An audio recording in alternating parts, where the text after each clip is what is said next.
Si je tape dans les droits, avec la toto, on verra. Essaye de bien tirer celle du milieu là. Si tu rentres bien dans celle du milieu, la blanche elle peut venir ici. Hein, Basso? C'est vrai, les trois boules se touchent. Un beau tir de Michel peut tout éclater.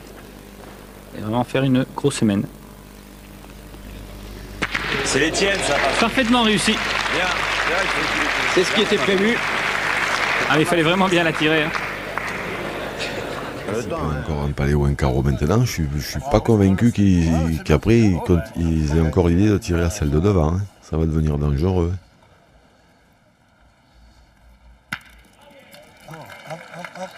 Elle est sortie. Elle est sortie, ouais. Oui, elle est sortie, elle est revenue. Je suis pas sûr. J'ai pas bien vu. Ouais. Là on le voit.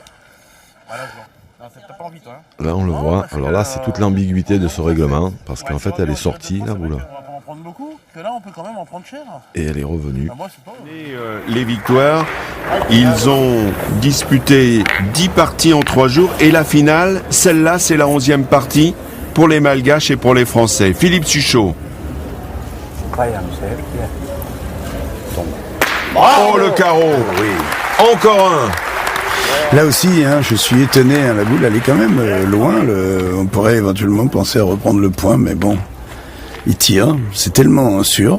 C'est toute la différence lorsque la pétanque élève son niveau de jeu. C'est vrai que pour certains, ça vous surprend, il y a de la place pour le gagner, mais quand on a le talent, justement, ce talent qu'ils ont, les 6 finalistes, eh bien, tout de suite, on décide de passer à l'attaque. Il vaut mieux tirer que servir de cible. Razana Drakoto.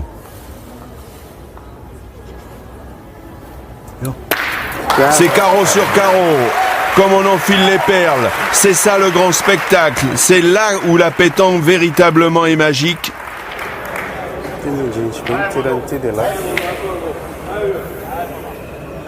Vous êtes scotché pour l'instant. Je suis scotché. Ce petit trou, il change juste de propriétaire.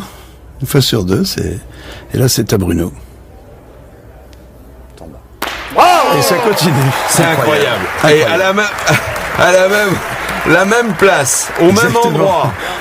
Et regardez ce public de connaisseurs, public averti, évidemment, qui est sous le charme de ces canonniers, de ces compétiteurs. C'est magnifique, vraiment.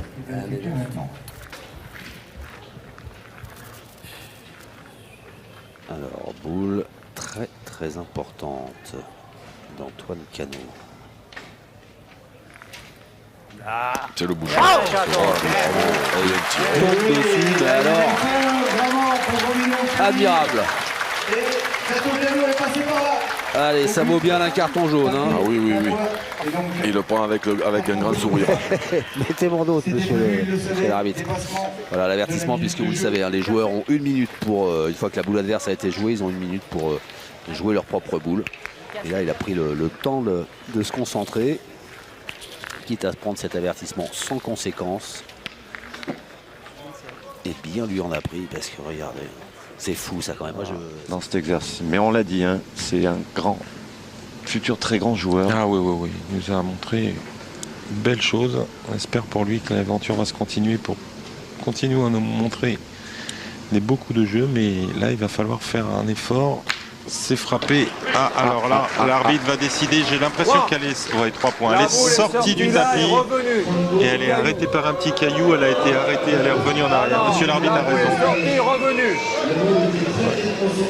C'est une décision on est bien placé. Je peux vous dire que moi, je suis bien placé et je l'ai vraiment vu. On va le voir là. Regardez. Elle est frappée. Elle sort du tapis. Et là, voyez, hop, elle bloque le caillou et elle revient. Sinon, elle aurait continué à rouler. Donc, c'est 3 points. c'est pas... Après, si c'est droit, c'est sûr. Non, mais c'est vrai, t'as raison en plus. Mais en diagonale, tu perds. C'est un peu en diagonale. Donc, Après, je sais pas si tu prends la compte. c'est Christophe Tremblot, avec toute son expérience, qui a demandé à ce qu'on vérifie. 9,99,5 m. C'est ça, t'as raison. 9,99,5 m. La Il est bon. réponse de Patrick Grignon. Il n'y avait pas 9,70 m, mais il n'y a pas 10 mètres. Moi j'ai joué à 9,99 m. Bouh. C'est la précision d'un arbitre international.